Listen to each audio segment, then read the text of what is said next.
Encantan estos tipos de invitados. ¿Por qué? Porque decís, hola. Y ya te dice. ¿Sabés quién dijo hola por primera vez? Sí.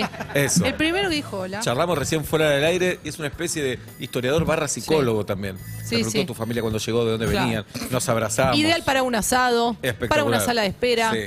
para tener de amigo. Es hincha independiente también, ¿no? Me contó de su familia algo hermoso que no sé si lo va a querer contar. Mirá, qué feo lo que te hago, ¿no?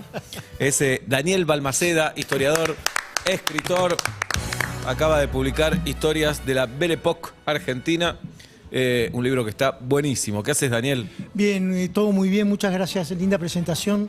El off the record me parece que no se está respetando, pero de todas maneras Bien. estoy muy contento de estar aquí con todos ustedes. Se respeta porque no dije nada en realidad. No dije nada. No, obviamente que no dijiste que todos los Balmaceda descendemos de un obispo chileno. No, obviamente que Bien. vos no lo dijiste. Perfecto. Excelente dato, hermoso. Sí. Bien. Y esto lo llevas con tranquilidad, ¿no? Y sí, ya quedó en el tiempo y siento que por lo menos tenemos cierta bendición Claro. con la que podemos... O todo lo contrario. Dice, Bueno, mirá para qué lado fue. Claro, mirá esto. Pero no, nos llevamos bien los Balmaceda con Bien. con este dato. ¿Sos religioso? No, normal, no. Normal. Yo soy, soy entre practicante y no practicante, ahí en una. De vez en equilibrio. cuando, como Exactamente, viene. cuando merita. Bien. Bueno, hablemos de la Belle Époque Argentina. Bueno, Me dale. encanta como abrís el libro citando Medianoche en París. Citándome, la película. pensé que ibas a decir, No, ¿por qué lo no. va a citar a Seba? No. Y después, bueno, dale vos. Bueno, porque justamente es una época como un recreo en la historia universal. Entre 1870 y 1914 fue la época en que terminó una guerra importante, la franco-prusiana en Europa, y después iba a empezar la Primera Guerra Mundial. Así que fue una especie de recreo. No es que no hubo bombazos en el medio, pero bajaron los decibeles y ahí empezamos a tener ganas de disfrutar, ¿no? Nuestros abuelos empezaron a pasear, aparecieron los parques, los domingos para nosotros, las bicicletas, los automóviles, las sombrillas, los copitos de nieve, llegaron en 1910. Todo diversión, entretenimiento, esparcimiento. Y Que no después, estaba en los planes antes. Antes era No. todo revolución, guerra y sobrevivir. los abuelos de la gente de la Belle Époque estaba con levantarse, comer en lo que es hoy Alem, entre Sarmiento y Bartolomé Mitre, Que ya no quedan árboles. donde ya no hay nada. Sí, el medio sí, perdón. Sí, Pero vos sabés que ahí se llamaba Alameda, no tenía álamos, y entonces Belgrano y compañía iban y caminaban por esos arbolitos y ya terminaba el paseo, se terminaba ahí. En 1910, en cambio, teníamos ya, por ejemplo, el Parque 3 de Febrero. En 1910 el Parque Centenario, se llamó Centenario por la Revolución Ya en 1910, mirá. claro. ¿Quién trajo los árboles esos espantosos que tiran Los bananos. plátanos? Ahora te dice mi tío. No, pero decían Tais o no, que trajeron. Exacto, no, eso los trajo Sarmiento.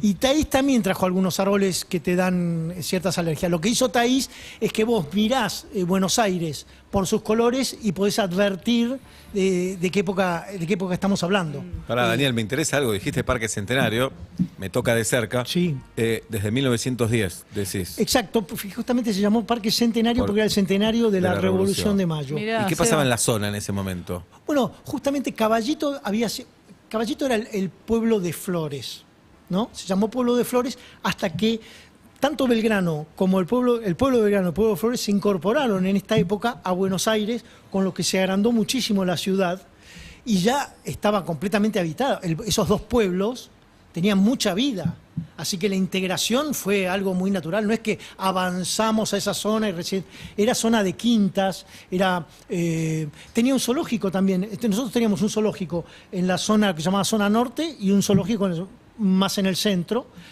Caballito era el centro de la ciudad, por eso también tenía mucha importancia. Por eso la Plaza Primera Junta se consideraba el lugar de donde salían colectivos o tranvías en ese tiempo para todos lados.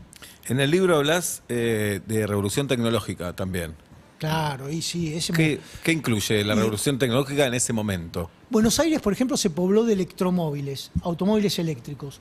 Se pensó en un momento que el automóvil eléctrico iba a estar por encima del automóvil de nafta o benzina, que también había en ese momento, pero después fallaron porque en realidad los primeros electromóviles salieron a la calle, hubo un par de accidentes que hubieran sido lo mismo con un auto nafta, pero justo eran electromóviles, así, automóviles eléctricos, así que fallaron. Es el tiempo del teléfono. En 1800, creo que 92 o 96, se realizó el primer llamado telefónico, un teléfono en el diario La Prensa, que quedaba en la calle Moreno, y otro teléfono a 6 cuadras. 50 personas de un lado y 50 del otro para ese momento del llamado. A las 3 de la tarde era el llamado. Levantó el teléfono uno y empezó, como no sabía muy bien que... Atención, aquí, Central Moreno, si se comunica el jefe de la estación, pido por favor, una cosa toda así. Y del otro lado le contestaban igual, porque estaban acostumbrados a los telegramas más que al telégrafo, y se hablaron así durante todo. Después hicieron de todo, fue muy divertido, porque decían, bueno, ahora aplaudamos. Y todos aplaudían para que del otro lado escucharan que estaban aplaudiendo, ¿no? Ahora gritemos, y gritaban, música.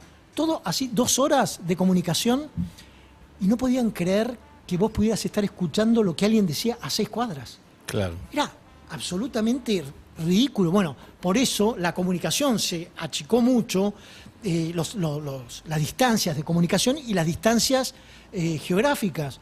Porque vos, por ejemplo, te enterabas de lo que pasaba en Europa en el diario a los 3 días. Estabas muy informado de lo que pasaba en el mundo. ¿Y cómo llegaba la información? Por el telégrafo. El telégrafo subterráneo que iba por el Atlántico, te tiraban información. Como el cable de internet hoy, claro. Llega a las toninas. Como el cable. Bueno, y las distancias, porque por ejemplo, en 1910 llegaron los primeros aviones. Los primeros aviones que los veías, volaban a 30 metros de altura, eran avioncitos, ¿no? Volaban muy bajo, eran muy sencillos. Pero ¿y hasta dónde iba ese avión? Bueno, en realidad las primeras pruebas, como no se entendía mucho el asunto, las hacían en hipódromos y hacían que el avión hiciera lo mismo, la pista del hipódromo, para que la gente pagara para verlo, ¿no? Pero después algunos se mandaron, porque los primeros aviones que vimos volar nosotros salieron del Palomar y de Villa Lugano. En Villa Lugano estaba el aeródromo que todo el mundo pagaba para ir a ver, ¿no? Y entonces, algunos se mandó con un vuelo nocturno, por ejemplo, y se fue a comer asado a un campo, después hubo un vuelo a Mar del Plata, después hubo un vuelo a Rosario, pero estos avioncitos eran muy sencillos. Hay un avión, perdón, hay un avión en el Museo Aeronáutico, hay un avión malogrado que creo que quiso cruzar los Andes, y vos lo ves, es una bicicleta con alas. El que se aventuró a eso tenía que tener el coraje de un ejército entero, porque realmente eran unos caños y unas alas. Bueno, engancha mucho con la Belle Époque porque es la época del deporte, del auge del deporte, y el gran deportista, el que quiso cruzar los Andes en avión, fue Jorge Newbery. Jorge Newbery, boxeador, ingeniero, experto en temas de alumbrado, era el director de alumbrado de la Ciudad de Buenos Aires, había volado en globo, box, carreras, atleta, hacía todas, y quiso cruzar los Andes en avión. Pero el día que probó, en realidad él fue a probar cómo era la cosa y ya se estaba volviendo a Buenos Aires, y en el hotel una chica, una señorita de apellido Valiente Noalles, le dijo, George, porque le decían George, hoy no va a volar, no, ya nos vamos a la noche a Buenos Aires. Ah, pero lo quería ver volar. Y parece que él era medio galante y dijo, claro, vamos a volar. Nos llevó a la señorita. De hecho, se fueron a unos kilómetros. La señorita no participó, al final no fue, y se mató George en ese vuelo. Lo trajeron en tren a Buenos Aires, trajeron el avión. ¿Es ese? Es ese avión, y trajeron, hecho bolsa. Pero estaba con un compañero que se salvó, que se llama Tito Gómez Lastra. No tiene calle, Tito. No, pero quedó la frase, las últimas palabras que fueron, agarrate, Tito, le dijo Jorge Newbery. Muy bueno. Lo contó su compañero, ¿no? Agarrate, Tito, y ahí los agarró. Hay una avenida Lastra, ¿es la de él? No, es un guerrero de la independencia, el Lastra, que conocemos. Bueno, y se habla de esta época argentina, vos decís 1870, 1914 más o menos, como que Argentina era un país pujante, que estábamos entre los mejores del mundo. ¿Qué tenés para decir? Porque en esa época empezamos a venderle carne a Inglaterra. Empezamos a tener los barcos frigoríficos. Entonces, la venta era tan grande que la balanza comercial se recontracargó y teníamos posibilidades de hacer un montón de cosas por la ciudad de Buenos Aires y por el país. Y entonces empezó a crecer la red ferroviaria, los tranvías, aparecieron los tranvías eléctricos, apareció la electricidad en esa época, el subte, todo pertenece a la misma época. Entonces, nos iba fantásticamente bien. Y a la vez, eso combina con una explosión demográfica que solo 2 ciudades en el mundo en esa época la vivieron, que fueron Nueva York y Buenos Aires. Vos estabas en Europa y decías, ¿me voy para Nueva York o me voy para Buenos Aires? Van para acá, para allá. Algunos iban para un lado, otros para el otro. Y por Buenos Aires entraban para todo el país. Así que ahí vivimos un momento de un contraste muy grande entre los arquitectos franceses haciendo las grandes casonas de la Avenida Alvear o de la Avenida Libertador, actual Libertador, y los cometillos, ¿no? Claro. Y a la vez un cambio cultural tan fuerte que nosotros hoy hablamos con una tonada más italiana que Belgrano. Que era más español. Que era mucho más español, mucho más andaluza. En cambio, nosotros somos más parecidos a estos abuelos inmigrantes que nos cambiaron hasta los gustos por la comida. Bien, ¿y esta bonanza económica repercutía en todo el pueblo o solo en las esferas altas? En todos, porque justamente lo que el gobierno hacía era tratar de mejorarle la vida a los que no tenían esas posibilidades. Un parque, como el Parque 3 de Febrero, era más aprovechado por todo el pueblo que por las familias que tenían campos, que tenían sus propios parques y traían a Taís, por ejemplo, para que les hiciera el parque. El subte también, eran todas, los tranvías eléctricos, eran todas ventajas para mejorarle la vida a los que la tenían más difícil. Y además había muchas oportunidades, porque crecía tanto que vos rápidamente conseguías laburo. Los diarios tenían... Las primeras 6 o 7 páginas de los diarios son de laburo. Imagínate que para hacer este libro tuve que leerme diarios y diarios y pasar las primeras 6 páginas porque son todas de empleo. ¿Y qué empleos? Buscando empleos. Mayordomo, peluquero, docente, cocineros, jardineros, todas las profesiones para atender bares, todas las choferes, lo que se te ocurra. Todo lo tenías, o sea, llegaban al hotel de inmigrantes y entre 6 o 7 compraban un diario y uno que sabía español empezaba a tirar, hay tal cosa, tal otra, tal otra, tal otra, y todo el mundo se iba de acá para allá y los chupaban así. ¿Y los sueldos eran buenos? Los sueldos eran buenos, pero se laburaba, pero en cantidad de horas eran bajos, porque ganaban bien, podías ahorrar, que es la clave de todo esto. ¿Por qué que necesitaban ahorrar? Porque la mayoría venía como a poner el pie, pero tenía la familia allá, o los hermanos, o los hijos, o la mujer. Y entonces tenías que ahorrar para traerlos a ellos. Así que todos ahorraban, pero primero se laburaba de lunes a domingo al mediodía. Hasta que apareció Alfredo Palacios en 1905 y logró imponer el domingo, el descanso dominical. Y a partir de que tenías todo el domingo libre, era un placer para ellos porque el mismo sábado a la noche ya salían y el domingo era joda. Claro. ¿Y qué incluía la joda? Fíjate, ahora te digo, Sí. Fíjate lo de los peluqueros. Los peluqueros se dieron cuenta que si ellos laburaban los domingos, tenían a toda esta gente que no podían atender en los días de semana porque tenían sus trabajos. Y por eso se pusieron a trabajar los domingos y generaron el lunes... el lunes no laburan los peluqueros. Y los panaderos. Y los panaderos, exactamente. Panaderías y peluqueros quisieron aprovechar el domingo Bien. y descansarla otro día, descansarla el lunes. Estamos con Daniel Balmaceda, nos trajo historias de la Belle Époque argentina. En esa época también se abrían los teatros en Buenos Aires. Hay muchos teatros que son de esa época. Exactamente, porque, bueno, empezó a haber Bacareza, empezó a haber mucho sainete, mucho teatro, mucha actividad. Obviamente ya tenías el Teatro Colón, las óperas y todo eso, pero justamente para entretener a todas estas masas necesitabas muchísimo más esparcimiento. Y entonces no solo aparecieron los teatros, sino que empezaron a insinuarse los primeros cinematógrafos. Vos, por ejemplo, voy a dar un ejemplo de los que se daban en ese momento, ¿no? Se murió Mitre. Funerales de Mitre. A los 4 días, colas en el cine para ir a ver la vista del funeral de Mitre. Muda, ¿entendés? No tenías otra manera de verlo. O se casó un Pacheco Anchorena con un Alvear en Pacheco, justamente, bueno, todas tierras de ellos, ¿no?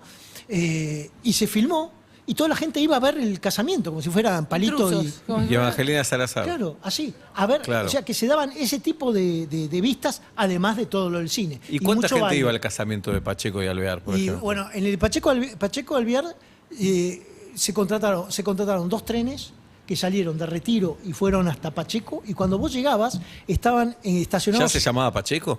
Y sí, porque era todas las tierras del general Pacheco, del abuelo, Ok. del abuelo del sujeto. El talar de Pacheco, ahí era la estancia.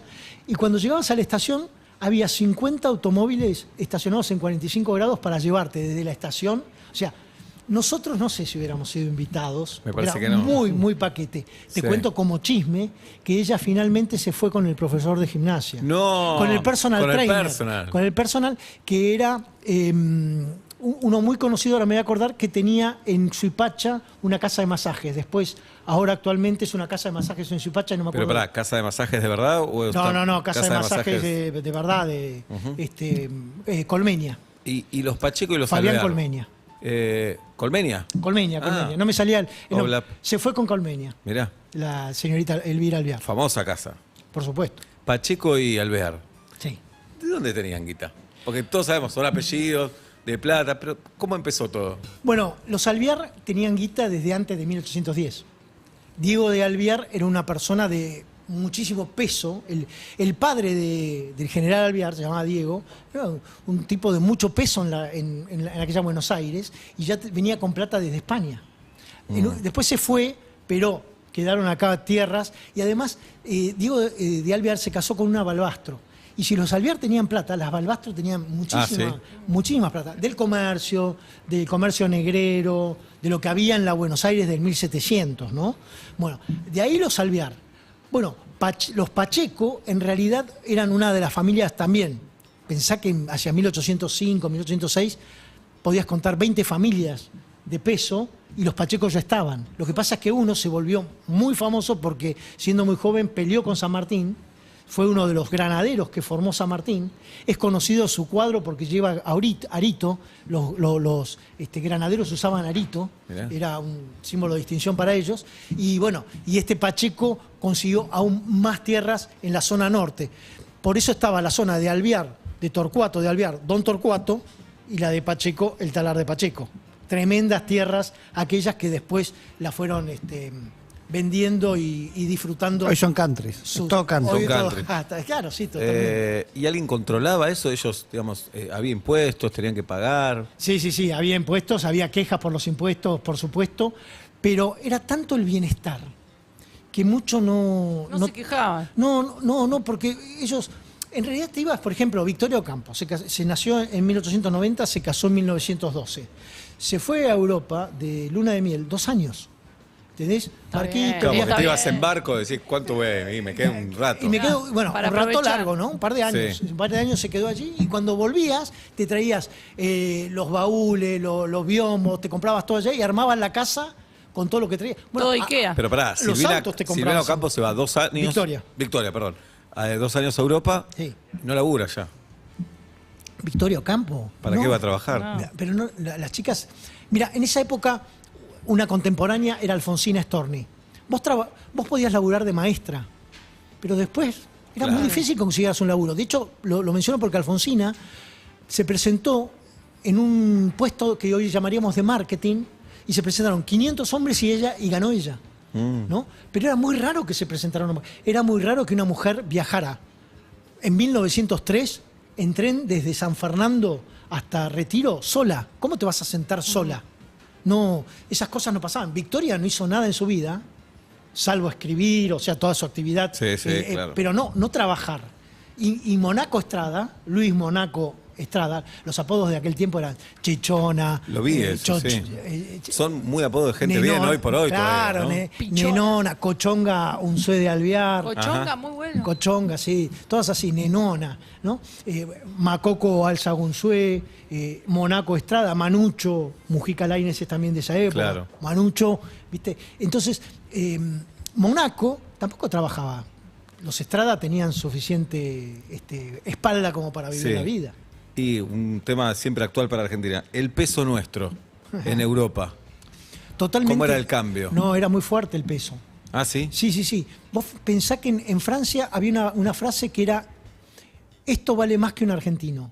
Cuando vos decías esto vale más que un argentino, era como decir una frase que de paso la explicamos, que es la mar en coche. Vos, si ibas a la playa, era porque realmente tenías muchas posibilidades. Y si además tenías auto, ibas a la mar en coche, más que eso no podías pedir. Claro. Era tal cosa, y la mar en coche. Más que eso no hay. Bueno, del mismo estilo era la frase vale más que un argentino. Mirá, entonces Así que el te ibas peso con era guita nuestra ya y la pasabas bien. infinitamente fuerte. Vuelve ahora eso. Sí, vuelve. Sí, bancala. Déjame entrar por el fútbol. Dale. Porque la mayoría de los clubes se fundaron en aquellos años, los primeros años del 1900. Exacto. Atlanta en 1904, por ejemplo. Exacto. Independiente. 1905. Claro, todos por ahí. Y muchos en fechas feriados. Lo que me llevó a pensar una boludez, decime, que tal vez estaban como aburridos ese día y creaban un club. Se juntaban 10 tipos. No sé. Bueno, espera, por empezar, vamos a necesitar una canción. Sí. Ya como apuro A ver. a la producción Sí. con la marcha del Washington Post. Ajá. ¿No? Vamos a qué necesitar esa difícil. canción. ¿Cómo se escribe? Dice Nacho. Pero vos fíjate que justamente lo que pasó es que hubo un auge del deporte en todo sentido. Los clubes ingleses, o lo mejor dicho, los ingleses empezaron a hacer partidos. El único día posible para hacer un partido eran los feriados. Ahí va. ¿No el domingo? La marcha del Washington Post. Esta es la que usaban Es Pablo la y que usaba Pachu. Pablo y Pachu. Deportes en el recuerdo. En el recuerdo. Claro. Corría el año 1903. Bueno, ¿por qué? Esto es lo que se bailaba. Qué lindo. Este No. es el tipo de música que se bailaba. La brellita de ellos. digamos. Claro, nada de oigan, corran la bola, nada de eso. Era la parte de más joda en una fiesta, ¿no? Donde se decía que las parejas cabalgaban, ¿no? Era el momento de más acción, ¿no? Pero la quería colar por el tema deportivo, ¿no? Bien. Entonces vos juntabas un grupo de chicos o de trabajadores el 25 de mayo o el 9 de julio. El 20 de junio es posterior, el 20 de junio es recién de 1936. Claro. Así que tenés todo medio encerrado entre el 25 de mayo y el 9 de julio. Después puede haber alguna fecha religiosa. Los primeros partidos fueron de 1867, de 1868, en el Planetario. El primer partido que se jugó, querían juntar 11 y vieron tanta gente y tenían que les dio vergüenza porque iban a estar en camisa, o sea, un poco como medios desnudos se sentían, y con los pantalones arremangados. Y entonces solo jugaron 8 contra 8 durante 2 horas. Ganó el equipo rojo. ¿Cómo te acordás de todo? No puedo creer. el rojo eran los de boina roja. Eso lo decís porque soy independiente.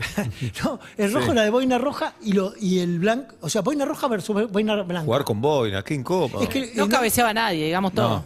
No había camiseta. no había camisetas, claro, jugaban Claro. todos con sus camisas probablemente blancas y se diferenciaban por las boinas. Alumni, el club Alumni tomó los colores de ese partido. Ah, Y mirá. Unión de Santa Fe, varios equipos. Estudiante de La Plata. Estudiante de un La montón. Plata, Unión y no acuerdo. No, Barraca Central.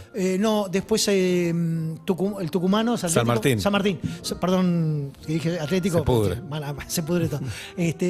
Tomaron los colores de Alumni. Mirá. Así que mirá la importancia que tuvo ese Y eran partido. clubes de fútbol, no sociales en ese momento. No, era un club donde jugaban eran un club de cricket. Ah. Por eso eran re ingleses, donde está el Planetario, era un club de cricket, el Buenos Aires Cricket, y ahí jugaron esos primeros partidos de fútbol.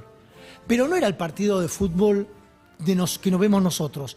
Eso fue a partir de la década del 20, con los Juegos Olímpicos, cuando Uruguay ganó los primeros Juegos Olímpicos donde hubo fútbol. Y nosotros dijimos, sí, ganaron porque no jugamos nosotros. Y entonces, eso fue en el 24. En el 28 fuimos a los Juegos Olímpicos, jugamos en Ámsterdam, jugamos la final contra ellos Y nos ganaron. y nos ganaron. Por eso una tribuna del Centenario se llama Ámsterdam. No sabía. ¡Le di un dato a Balmaceda! ¡Le di un dato a Balmaceda! ¡No puedo creer! Claro. Buenísimo. La tribuna del Emoción. Centenario se llama Ámsterdam. Y la Firmá otra- el libro vos, Sebael, Sí, ahora te lo firmáselo. firmo. Voy a escribir un libro. Sí. ¿Por qué las tribunas se llaman como Sí. se llaman? Sí. Sí, Muy espectacular. bueno, muy Qué bueno. grande, Daniel Balmaceda. Acá un hincha de Independiente me dice, Balmaceda forma parte de un grupo de WhatsApp de personalidades y periodistas de Independiente. Oh, sí. Donde es muy común, bueno, no sé si... No, el muro de los lamentos no, ¿eh? No, es muy común leerlo perdiendo las formas que profesa el nombre. ¿No? Como hincha independiente no te queda otra alternativa muchas veces. Todos decimos lo mismo. Igual, pero como están los grupos de todos los equipos, ¿no? Así. Sí. Bien. Sí. Bueno, está buenísimo el libro. Daniel Balmaceda, Historias de la Belle Époque Argentina, publicó Sudamericana. Muchas gracias, Daniel. Siempre es un gusto hablar con vos. Gracias, Eva. Un placer enorme estar con ustedes. El aplauso para Daniel Balmaceda. Yo lo siento como un psicólogo también, Y no claro, solo historiador claro y que sí. escritor.